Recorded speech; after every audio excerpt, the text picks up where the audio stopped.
we were like, if we miss it, something happens, then we won't make it to Germany in time for tomorrow. And so we had to take the 3 o'clock train. And so we went to the Van Gogh Museum that day, actually.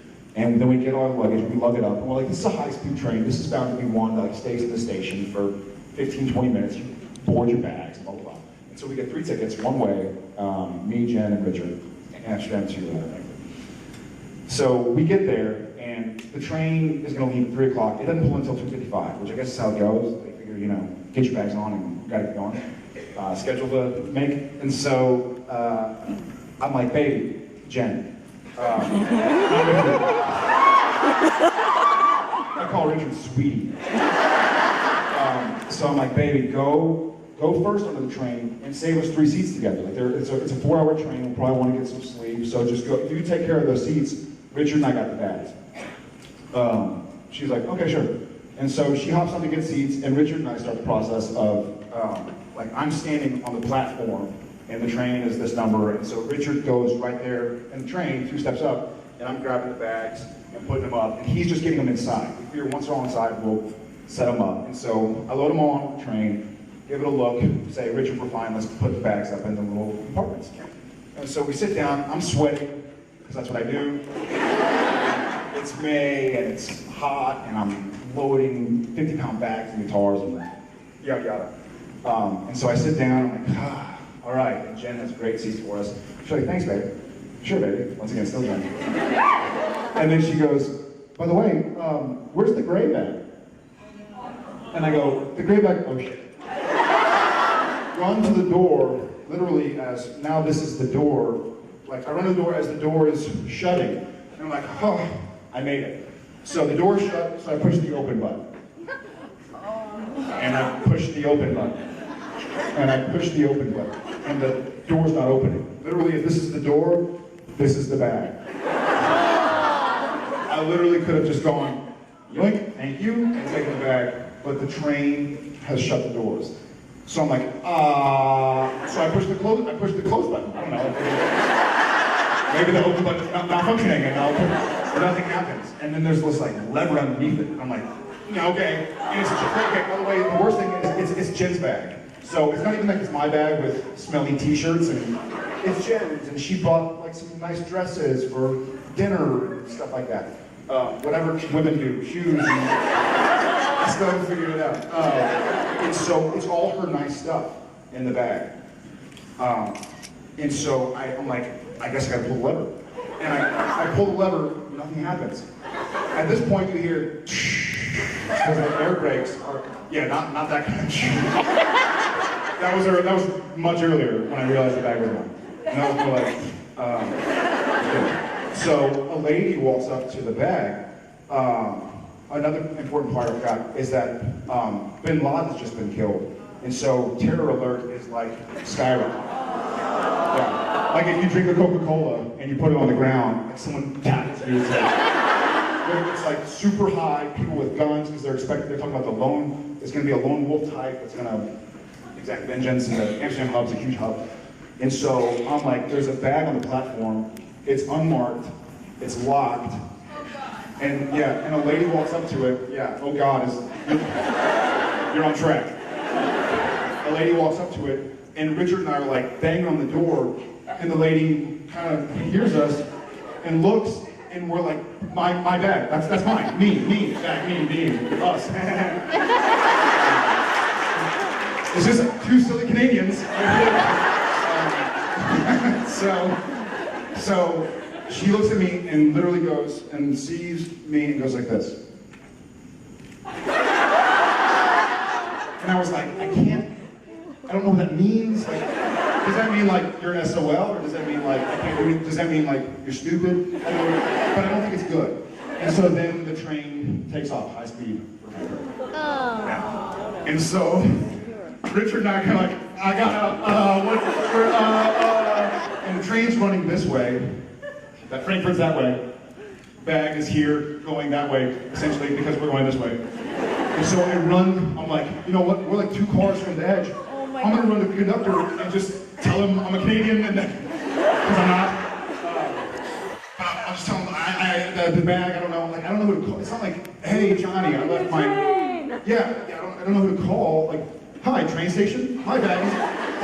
I'm in Amsterdam, I don't have my phone, you have to dial 35 numbers and a plus sign. So I'm like, I'll just tell the conductor, he'll know what to do. So I run to the end of the train where the conductor sits. I push the button and the door opens. But there's no conductor on that side. Because the conductor, pitter-patter, walked to the other side of the train because we're going that way now. So, by the way, now we're high speed, we're a minute or two out of Amsterdam, and I'm actually, my heart's beating right now. I guess that's good, but I mean, it's beating fast.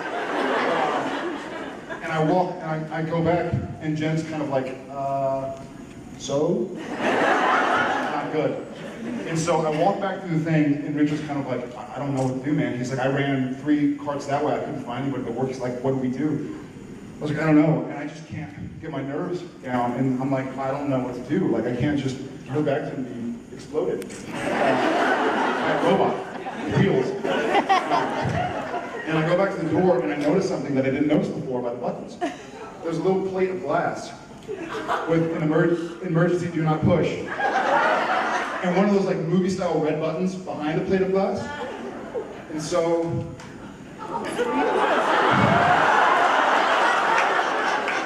So, I punched through the glass, and I pushed the do not push the button button.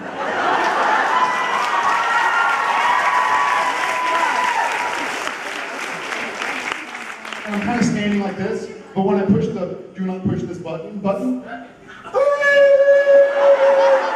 like Star Trek, like people get crying, babies crying, like there's a, we're gonna go off a cliff, like the train stops. It's not like, oh, casually slow down on the next station.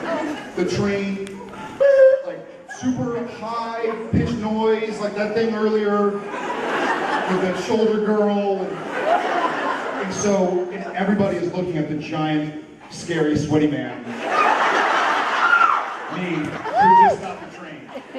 And Richard goes, he says something roughly to the effect of, I think this isn't good, man.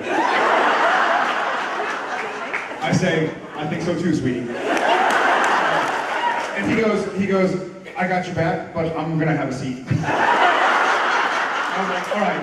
So I'm kind of like, everybody's looking, the noise is loud, I punched through the glass and the doors flung open, but now we're in the middle of nowhere because the trains are going. It's not like we're in a station, we're on train tracks, like in Europe, in the middle of Amsterdam or wherever we go. Because the train station is a couple miles out. 4 kilometers, I guess, in Europe. So this lady comes running in, and she's like, who pushed the button? Who pushed the button? And I kind of, I did. And she runs up and very sincerely goes, what's wrong? What's going on? Like, I think she thinks like, someone's got a gun. I am having a heart attack. My wife is giving birth. I'm giving birth. She's not thinking some D-bag just stopped the train. And I say, my wife's bag is back on the platform.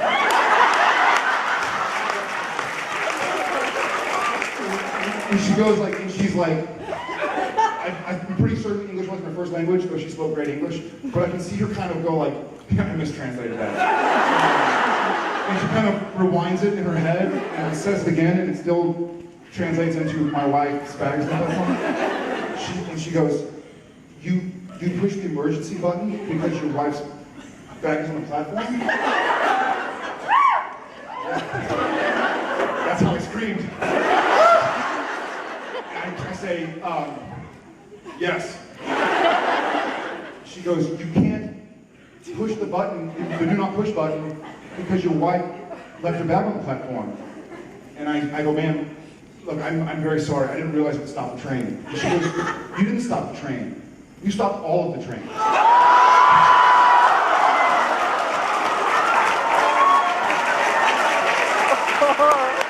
I'm glad y'all are having a good time.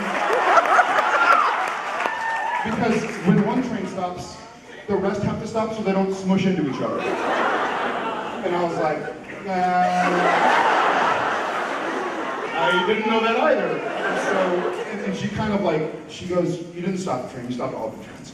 And kind of like walks away because now some other guy is there, and he looks at me and goes, this is gonna be very expensive. And I was like, oh my God. And I was like, okay, we'll figure that out. But in the meantime, in all honesty, like I don't want my wife's most prized possessions to be destroyed. And I don't want someone to look at her underwear. Just kidding. No, I'm not. But so, was it? You're a good husband. Thank you.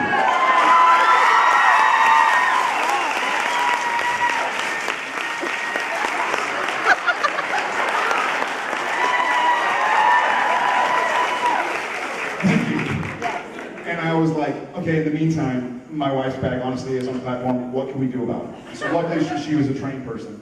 Part trained, part person. She was able to call and say, hi, if there's a gray bag, then don't destroy it. We have somebody here who owns it. It hasn't been destroyed yet. It wasn't. Someone found it, and we got it. But the guy goes, this is going to be very expensive. And I was like, okay. I was like, how much does it cost to stop the entire European train system? And the guy walks up to me and goes, it's going to be about 150. He didn't say any unit. He didn't say like 150 drachmas or like, he just said 150,000 billion, I don't know. And I kind of go, whoa. I was like, all right. And I go and I sit down next to Jen and I go, baby, if this is 150,000 euros, I'm just going to run. I love you. I have my phone. I'll be in Europe. But I was like, it's not a plane where you give me your passport. It's a train. I bought a ticket. They don't know who I am. Even if they do, I can say I'm the guy from Seventh Heaven or something.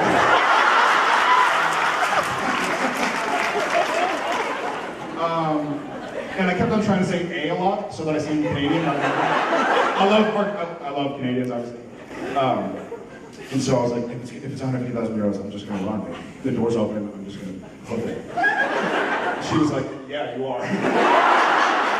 And so I get back up, and the guy brings out his little thing, and he's like, all right, 150 euros. He's like, that's it? I mean, like it's nothing, but I was like, okay, here you go. Can I wash that? And so it cost 150 euros, but we got the bag back, and that's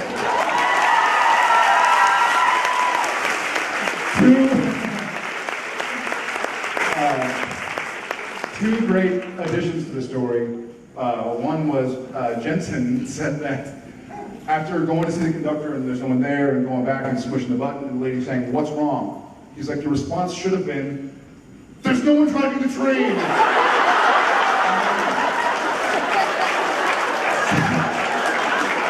Second place addition to the story is Mark Shepard, who I told him the story, and he basically, I'm not going to say the word, but he said, F you.